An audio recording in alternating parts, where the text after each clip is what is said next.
আচ্ছা, তোমাদের যে টপিকটা আজকে আলোচনা করব সেটা হচ্ছে ইন্ডাস্ট্রিয়াল রেভলিউশন। ওকে, যেটাকে আমরা বলছি শিল্প বিপ্লব বলতে কি বোঝো, এই শিল্প বিপ্লব কি, এই নিয়ে আজকের ক্লাসটিতে কিন্তু তোমাদের সঙ্গে আলোচনা করব। একদম ধৈর্য ধরে কিন্তু শুনবে পুরো বিষয়টাকে। তার কারণ হচ্ছে দেখবে যে শিল্প বিপ্লব আমরা কাকে বলছি, শিল্প বিপ্লব বা ইন্ডাস্ট্রিয়াল রেভলিউশন কথাটা কিন্তু খুব গুরুত্বপূর্ণ একটা টপিক আজকে তোমাদের এই আলোচনার বিষয়টা।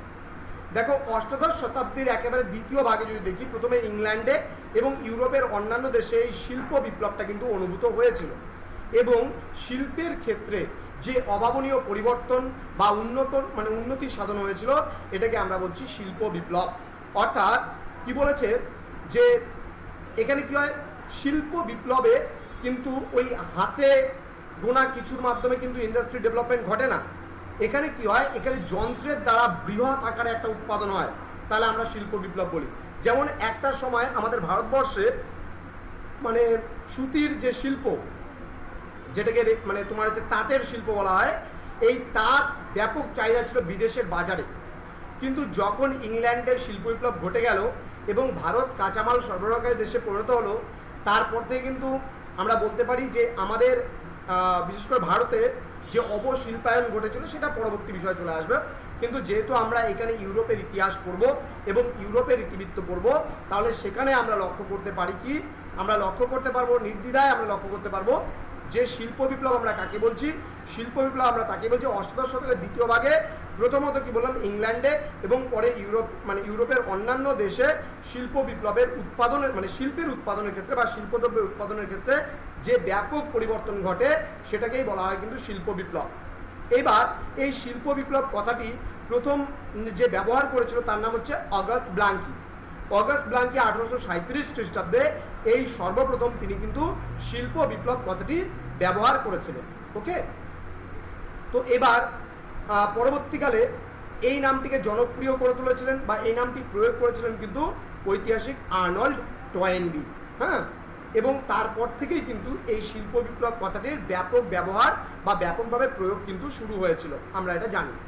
এবার নেক্সট আমি চলে আসব যে শিল্প বিপ্লব কাকে বলা হয়েছে বা শিল্প বিপ্লব কি, এই নিয়ে অধ্যাপক বা বিশিষ্ট ঐতিহাসিক ফাইলিস ডিন কিছু ডেফিনেশন দিয়েছেন বা কিছু পয়েন্টস তিনি তুলে ধরেছেন। সেই পয়েন্টসগুলো বলবো, তাহলেই কিন্তু তোমার শিল্প বিপ্লব বিষয়টা পুরো ক্লিয়ার হয়ে যাবে। প্রথমত 1 নাম্বার বলছে কুটির শিল্পের পরিবর্তে যন্ত্র শিল্পের দ্বারা উৎপাদন।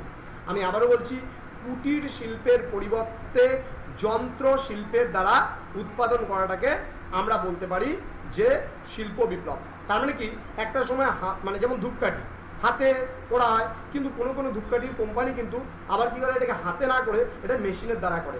তাহলে তারা কি হচ্ছে, প্রচুর পরিমাণে উৎপাদনটা কিন্তু করতে পারছে। তাহলে যন্ত্রের মাধ্যমে যখনই উৎপাদনটাকে আমি নিয়ে যাব, তখন কিন্তু সেটা বৃহৎ আকারে কিন্তু হবে, সেটা কিন্তু ক্ষুদ্র আকারে কিন্তু হবে না, এটা মাথায় রাখা। 2 নম্বর বলেছে শ্রমিকের মাধ্যমে উৎপাদন হবে। তাহলে এখানে কি হবে, শ্রমিকের মাধ্যমে উৎপাদন হবে। পার্টিকুলারলি যে একজন বা দুজন মানুষ মিলে যে উৎপাদনটা করবে এমনটা কিন্তু নয়, এখানে একটা বৃহৎ আকারে উৎপাদনের কথা আমি বলেছি।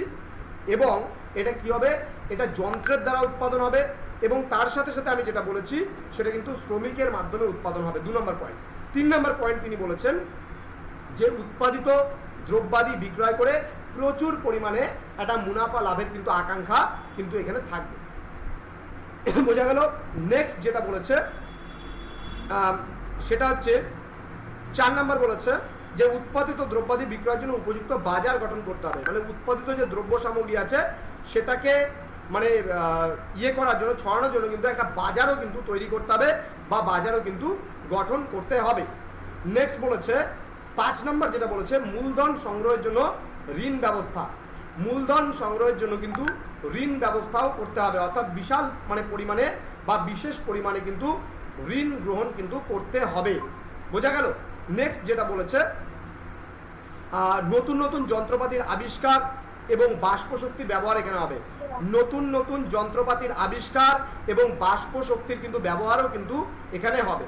তাহলে আমরা শিল্প বিপ্লবের ক্ষেত্রে দেখতে পারি যে এই কয়েকটি শর্ত যদি পূরণ হয়, তাহলে তাকে আমরা শিল্প বিপ্লব বলতে পারি। তো আশা করি এই শিল্প বিপ্লব কি বিষয়টা বুঝতে পেরেছো তোমরা।